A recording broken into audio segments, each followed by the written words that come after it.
যদি কোনো বর্ডার নিয়ে সীমান্ত নিয়ে কোনো যদি তর্ক থাকে, সীমান্ত নিয়ে যদি কোনো ধরনের কারো আপত্তি থাকে, জাতিসংঘের রেজুলেশন অনুযায়ী ওটাকে দ্বিপাক্ষিকভাবে পতাকা বৈঠকের মাধ্যমে এই আপত্তি নিষ্পত্তি করতে হয়।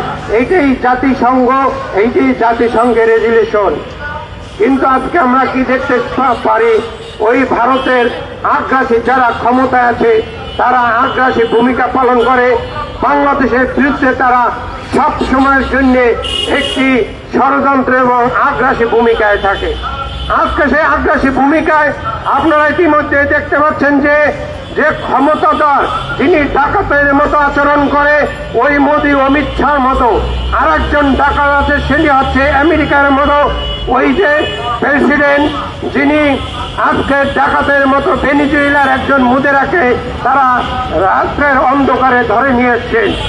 এই আগ্রাসী যদি জাতিসংঘ যদি এইগুলোকে সমাধান না করতে পারে, বিচারের মুখোমুখি না করতে পারে, আমি মনে করি এই জাতিসংঘকে বিলুপ্ত করে নতুন করে সারা বিশ্বের জনগণ, সারা বিশ্বের যারা দায়িত্বে আছে দেশের রাষ্ট্রপতিগণ নতুন করে আবার চিন্তা ভাবনা করতে হবে।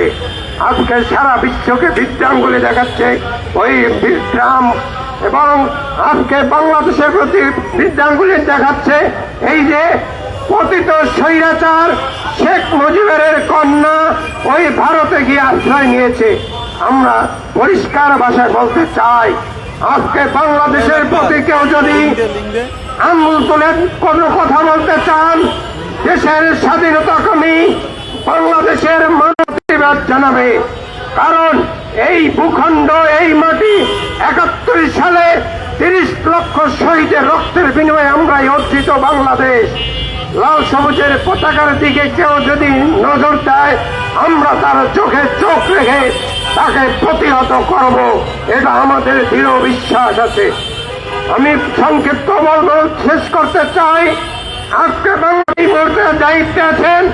আমি মনে করি এই যে অগ্রাধিকার ভিত্তিতে ফেলানি হত্যার জন্য যারা বিচারের মুখোমুখি দাঁড় করানোর কথা ছিল, কিন্তু তারা বিচারের নামে প্রহসন করে, ফেলানির যথাযথ বিচার হয় নাই।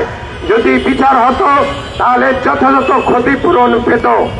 আজকে এই সরকার মনে করি আন্তর্জাতিকভাবে যে ডক্টর প্রফেসর মোহাম্মদ ইউনূসকে এ বিষয়ে তার নজর দেওয়া উচিত।